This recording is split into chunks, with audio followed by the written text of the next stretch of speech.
In the last video, I got the Half Moon handguard all finished up finally. Lots and lots of me fumbling through the machining work, but I eventually got the finished product that I was looking for. Now, I can work on getting it fitted and attached to the blade in this video. Hey guys, got a little treat for you today. We are actually in my garage because we're going to take a sneak peek at the top secret PHM headquarters. We've got the standard archway of skulls as you would expect. Here's my little goth dungeon. You know, as a kid, I always wanted an all-black room, but it took 43 years to actually make that happen. Worth the wait, though, I'd say. While you're here, you may notice my slightly extra computer setup. Truth be told, PHM is actually a side hobby slash obsession. Believe it or not, this setup is actually functional. I've been a sysadmin for about 25 years with a focus on cybersecurity. So speaking of cybersecurity, today's video partner is NordVPN. I've actually got an exclusive offer for you guys at nordvpn.com/phm. To be 100% clear, there is a 30-day money-back guarantee, so there is no risk to you whatsoever. Alright, first things first. If you don't know anything about NordVPN or VPNs in general, no big deal. NordVPN simplifies the entire process down to just a single click. When you connect using NordVPN, you will be browsing the internet in a private, encrypted tunnel. What that means is simply, you cannot be tracked while you're on the internet, and your data cannot be intercepted by any sort of malicious parties, no matter what you are doing. Furthermore, one of the most important aspects of building these swords is the research. I have to determine the dimensions, the design elements, all of the little details of these weapons to determine exactly how I'm going to make them. Now, as you can probably guess, this means lots and lots of internet research. I have to find dozens and dozens and dozens of different perspectives, angles, viewpoints of the weapon in question so I can accurately recreate it. Now the problem with this is some sites are great, like this. You can see nice picture with no problem. But other sites, not so much. There's just ads everywhere. Top of the screen, side of the screen, bottom of the screen. You try to click away, they pop up an ad on you. Furthermore, you don't even know what these ads are doing. Are these malicious ads? Are they stealing data? Are they trying to install malware on your system? Now, NordVPN has a solution for this. They have built-in ad blocking and malware blocking. It all happens behind the scenes with no input from you whatsoever. Just a few clicks later and no more ads. Much more enjoyable browsing experience. Again, go to nordvpn.com/phm to claim your exclusive offer with a 30-day money-back guarantee. Even better, it's NordVPN's 11th birthday, so if you sign up with a 2-year plan, they will send you an additional gift for free. What more could you ask for? Alright, let's get back out to the shop.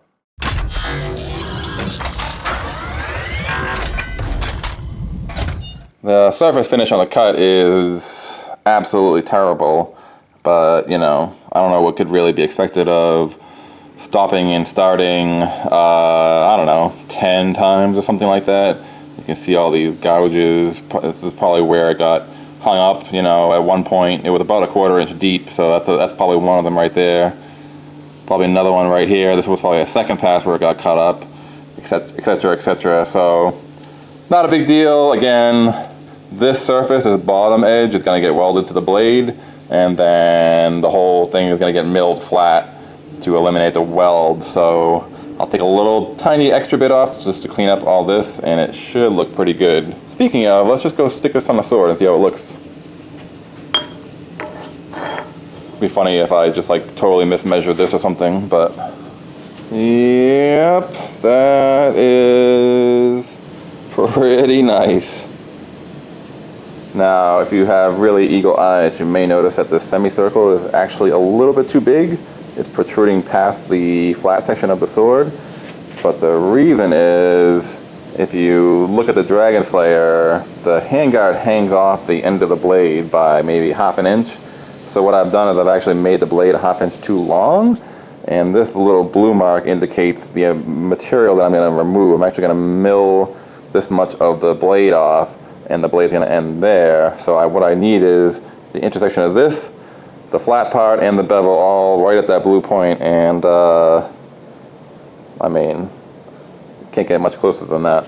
Alright, just a really quick mock-up here, just to do both sides and see how it looks.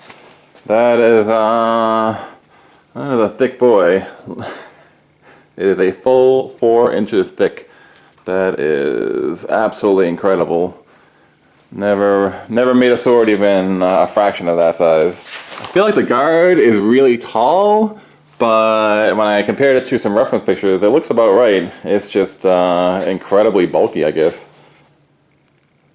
Phew. Looks pretty close to perfect to me. Okay, so it is now the next day. I took a bunch of pictures of the sword blade mocked up with the handguard pieces. I thought it looked good last night, but after staring at the pictures for, 3 or 4 hours, I think these things are a little too chunky. Kind of looked at, 20 or 30 or 100 reference photos, and it's pretty chunky. The manga version is pretty chunky, but these are just a little bit too much, and it's not a big deal. I intentionally made these pretty thick because I figured I can always just mill them down if they're too big, but it's much more difficult to make them larger if they were too small. So long story short, I'm going to deck the top. I'm just going to take a little bit off, 20,000ths of an inch, that's half a millimeter. The issue is there's some defects. You can actually see little pinholes and stuff like that. This is, as received from the steel mill, so it has some surface problems. So I might as well, while I have the machine set up, I'm going to deck the top, I'm going to flip it over, and then I'm going to take a 1/4 inch off the bottom, making the 3/4 of an inch tall instead of an inch tall. I'm going to take some more pictures, mock it up again, etc., etc., and we'll see how that looks. I think we'll be pretty damn close. Alright, one last note here. I'm going to be running this face mill at the machine's maximum RPM. The idea here is to create the best possible surface finish. I'm also going to be feeding it slowly so that it can, clean up as it goes, so to speak. I also swapped out all these carbide teeth here with brand new ones. And for the 3 machinists watching, these are Iskar 928 grade, which is the best I've found for, mild steels, basically. I would appreciate any comments from actual professionals on what they might use for this kind of insert. These are APKT 1604 size. Alright, let's get to it.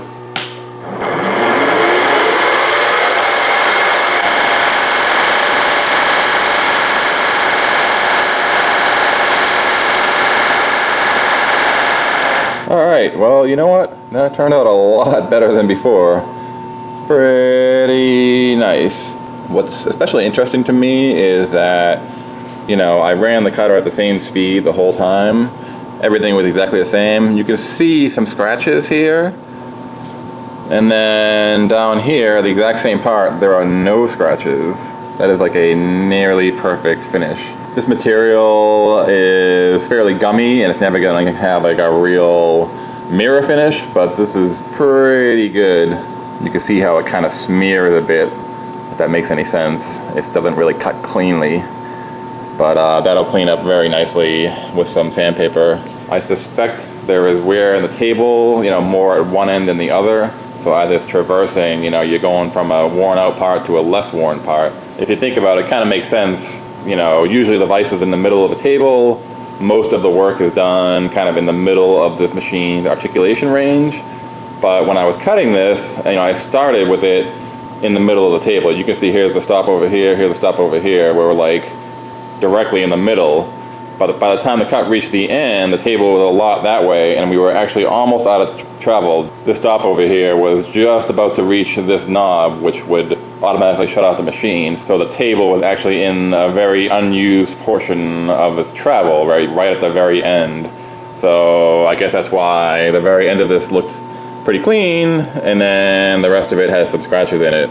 Table was, shaking very, very minutely due to the wear in it.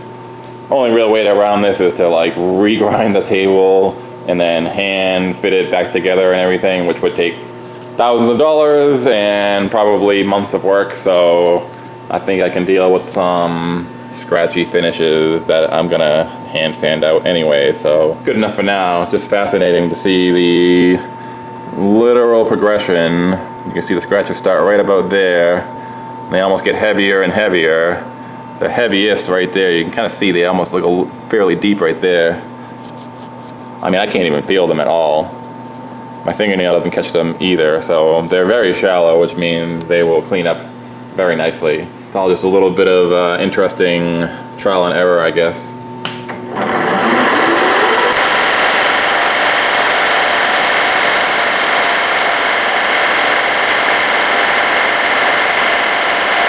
Alright, this is the second one. How does that look? Better? Worse? I think it actually looks very slightly better. You can still see the scratches, but they're just not quite as prominent. Let me put them side by side. Alright, so this is the first one I did, and this is the second one. In between passes, I very slightly tightened the table, maybe 3/4 of a turn of the bolt. And it's to the point where it takes 2 hands to actually move the table at the end of its travel. But I was curious what the difference is.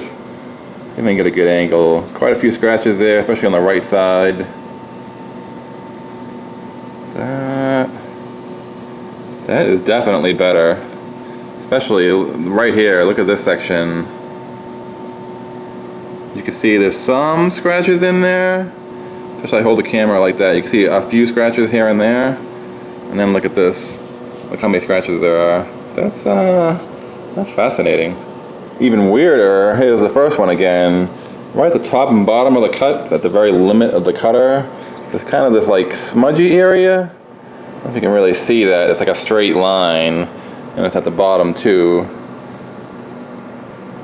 Yeah, you can just see this little smudgy area right at the bottom.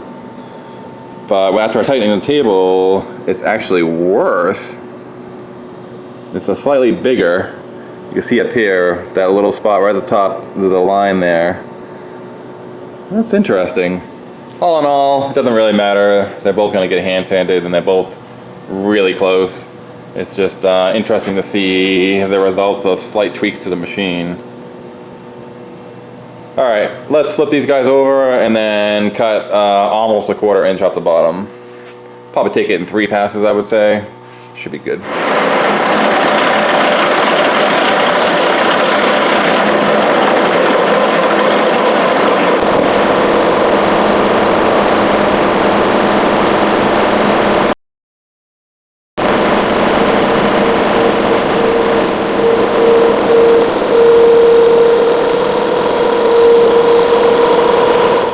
Alright, I've got 1/4 inch decked off the first piece, and I just wanted to mention it was really close to hitting the jaws.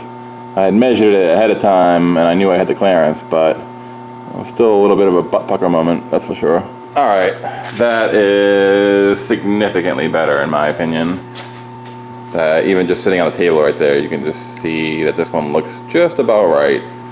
Might be slightly too thick, but I think I'm gonna leave it at this point. Part of the reason is, on the back side, I have to weld to the back of the sword, and these slots are so deep that I do not have a huge amount of room here. I'm gonna have to bevel this and then weld into it, so I need a little bit of meat there, or I'm gonna run into problems. So, I'm calling this good enough. Just gotta finish this one up, and then let's do a real mock-up.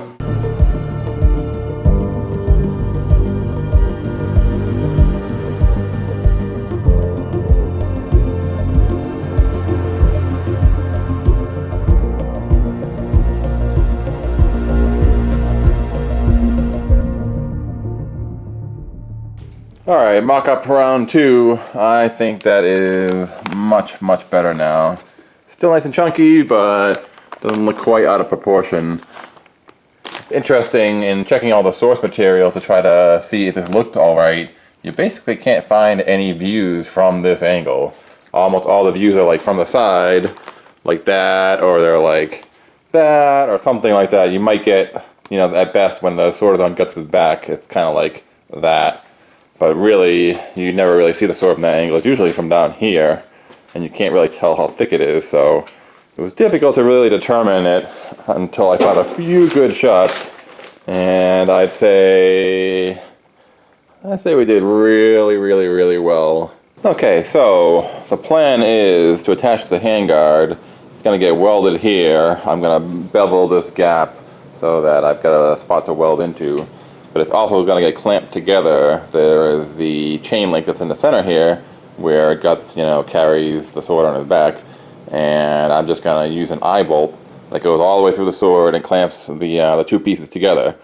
So what I'm going to do is just drill a hole all the way through the whole thing, with everything kind of clamped together, so that I have a perfectly straight hole through everything. Now, normally I would do this on a drill press or the mill, but I've got to drag this gigantic thing to another room in the shop, and just to do like a, 60-second drilling operation. So it's going to take me 10 times as long to get this thing over there and back. So what I'm going to do is use this thing. This is a mag drill.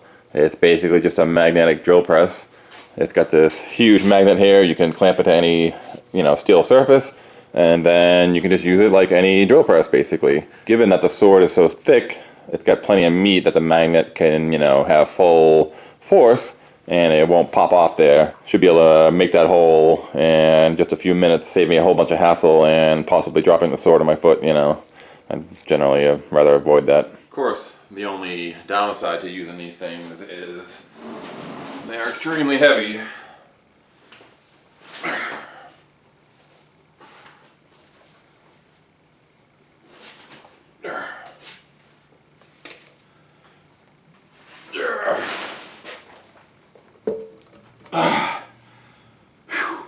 Alright, we are all set up and ready to go. The moment of truth. I basically just lined it up by making sure the drill doesn't deflect when I, just kind of slide it in here like this. I've got to drill almost 3 inches. I think the sketchiest part is going to be when it gets to the bottom plate. That's why I have all these clamps on here. If the bottom plate starts moving around, it's going to be a real problem. I'm going to go pretty slow here. Lots of cutting fluid. Hopefully this works out.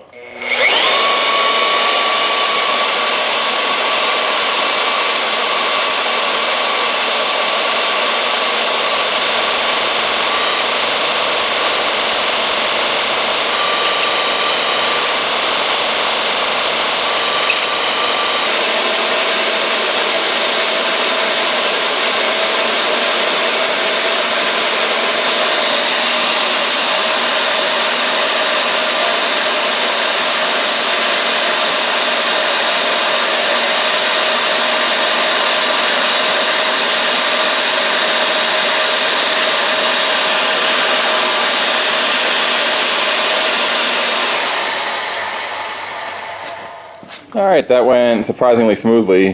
The biggest issue was just the amount of time it took, because once I got pretty deep with that hole, we were buried like up to here, and the chips weren't really able to evacuate, so I just had to drill a tiny bit, clear all the chips, tiny bit, so on and so forth. But looks like we made it. It is not too bad. It looks pretty centered. Let me take that apart and see how close we came to actually getting that through hole like perfectly straight. I've always really wondered how accurate one of these drills are. Alright, moment of truth. Let's see how well these holes lined up here. You know what? It's not perfect. That's pretty good. You can see the misalignment on the right side there. It's just not quite perfect. Not too bad for a 3-inch deep hole with a mag drill. And not only that, but I stupidly picked out the wrong drill bit. You can see it's all chipped up. This is an old one that wasn't even sharp. The problem with that situation is that if one side is cutting better than the other side, the drill bit will kind of want to wander, slowly over the course of the cut. All in all, I would say that's pretty good, and it's plenty good for what we're doing. The only thing this is doing is holding that eyelet on for the chain link, and it's going to come out the other side and be welded on. So the hole location was not critical. I was just curious how well it would actually do. Alright, so while you weren't looking, I was over at the mill and I just did a counter bore on this underside half guard piece. The idea being, when I bolt it all together, I want to, put a nut on the end. It's going to sit below the surface, and then I'll fill this hole back in with weld, grind it flat, and then you'll never see the fact that it's actually bolted together. That's the idea anyway. I'm sitting here trying to come up with the perfect way to sand inside this groove. I just got random things to kind of fit down there, all kinds of stuff like that. even this marker is pretty close. And then I realized that I'm a complete idiot because my finger fits perfectly. And this way I can sand the sidewalls and the bottom at the same time. Who would have guessed? I'll only be in pain for like a week after this, but you know, what are you gonna do?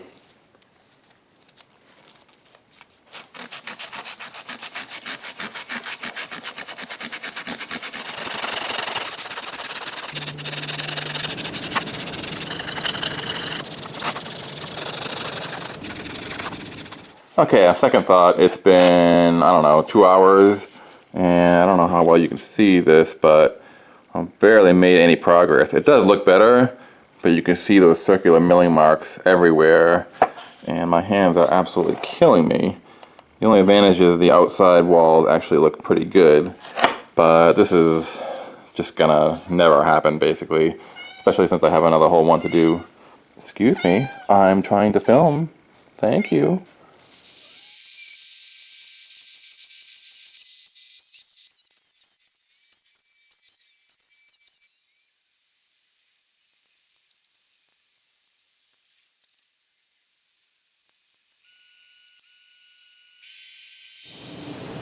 So this thing is a magnetic chuck. You just turn it on and off with this handle. It's used for machining operations and such.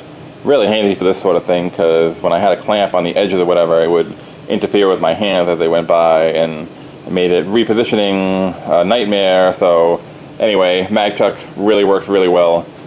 I think I'm done with the groove.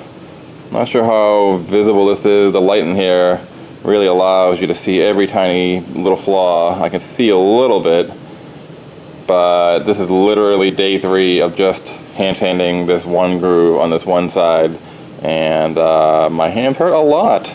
So I think I'm calling this good.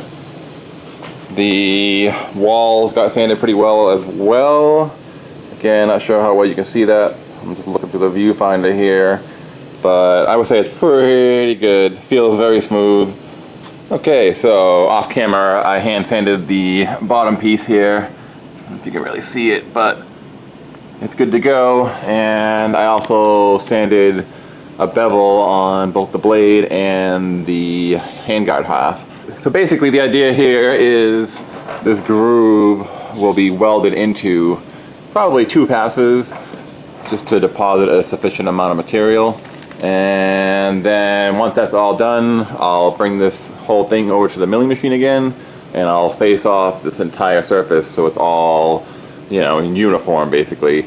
And that should show me any sort of defects or anything like that, but I guess we'll see when we get there. What I've got to do now is I've actually got to black oxide the other side of this blade. I had only done this as a test originally, but I decided it's a good idea because trying to black oxide the blade after this has been assembled and getting this area is going to be tough.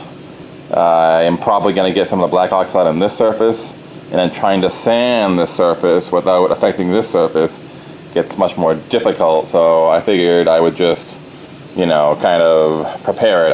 I'll at least black oxide, you know, this section on the other side, but I figure I might as well just do the whole thing while I'm at it.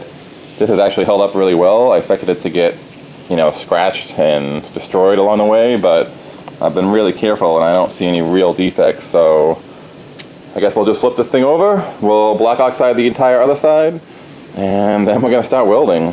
I can't believe we're finally getting to that stage. All right, off camera, I black oxided the underside of this. It was a huge nightmare. It took 6 tries and it still didn't come out that great, but anyway, I'm over it. I've got this whole thing protected with a big welding blanket, and if you look, you can see how it's shiny. That's an anti-spatter spray. I really don't want some spatter getting, especially in these slots or something like that. It'd be such a pain to resand everything, but seem to be all set. I've got the pieces aligned top to bottom and, you know, front to back and everything. I think we're ready to go.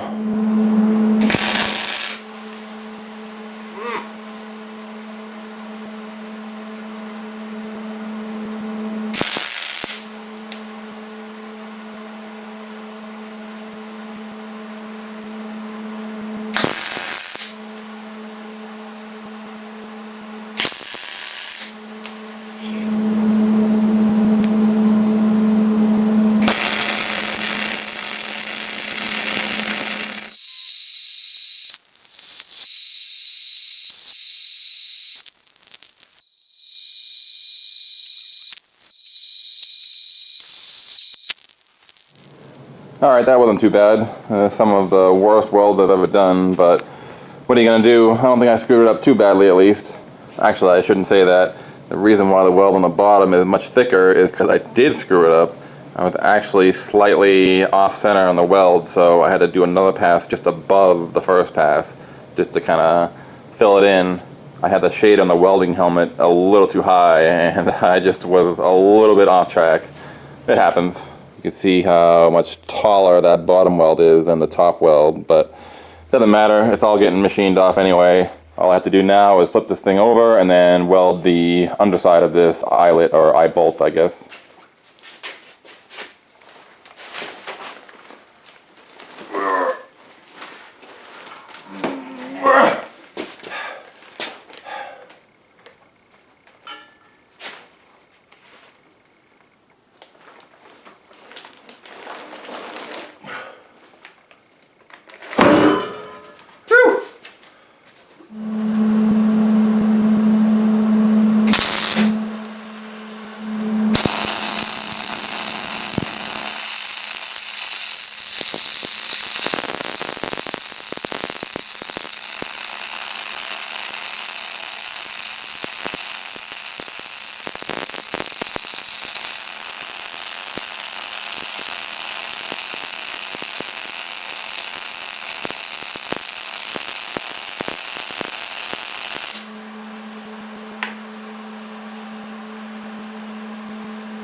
Alright, as you can see, we got a bunch of spatter in there. Let's see if that spray worked.